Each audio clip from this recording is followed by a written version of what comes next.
In a blatant and desperate attempt to seem far more rational than they actually are, Christians and Muslims will often show you a list of famous scientists who believed in God, as if such minds are entirely on their side. For example, Galileo, Kepler, Newton, Faraday are all normally found on such lists, giants of science who all called themselves Christian. But all of them died long before the atomic age and the discovery of the God-confounding mechanisms of pure chance that rule all quantum reactions. They never heard of DNA, spectroscopy, redshift, stellar nucleosynthesis. They never heard of protons or neutrons or the laws that govern everything these particles can and cannot do.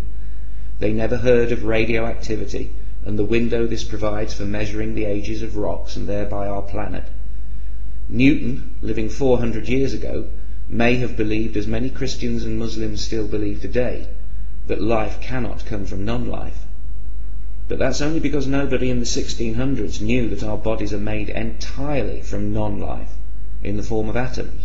Would Faraday or Kepler have endorsed the biblical creation story had their minds encountered the explanatory power of the DNA molecule, the data behind the rates and causes of genetic mutation, the vast timescales involved, not to mention the highly detailed mathematics and observations that underpin 21st century cosmology?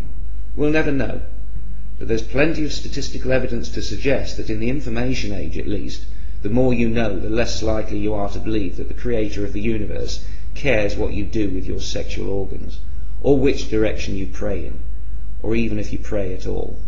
In an attempt to make up for this embarrassing lack of modern scientists prepared to sign up to an even partially literal interpretation of any holy book, the Christians and Muslims, or affiliated sociopaths, will tell you about recent surveys where many modern scientists have gone on record as saying they believe in God. But this too is extremely deceptive. The scientists in these surveys are only asked if they believe in God, a question so vague as to have 6.5 billion meanings. If the survey asked them if they believed in hell or in a God who wants women to cover their hair, the ticks would become crosses and the believer would dismiss the survey as God-hating propaganda, when all that's really changed is the question asked. How many scientists in those surveys who put a tick in the God box don't really apply their science to their religion? How many of those on the list are physicists, amongst whom belief in a personal God is almost non-existent?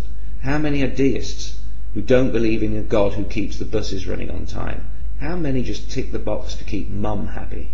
How many other scientists, simply by ticking the God box, carelessly allowed their vague sense of spirituality to be confused by a religious nutjob as an expression of belief in their vengeful, mass-murdering, egomaniacal God? If we removed from the list all those scientists who don't believe in hell, I wonder how many names would remain. I think the long list would become a very short, very unimpressive one. Whatever such surveys say, only a tiny, microscopic proportion of qualified, reputable scientists believe in what the believer would call God. The fear-perpetuating religious bigot calls this breathtaking arrogance on the scientist's part. They call it pride, ignorance, denial,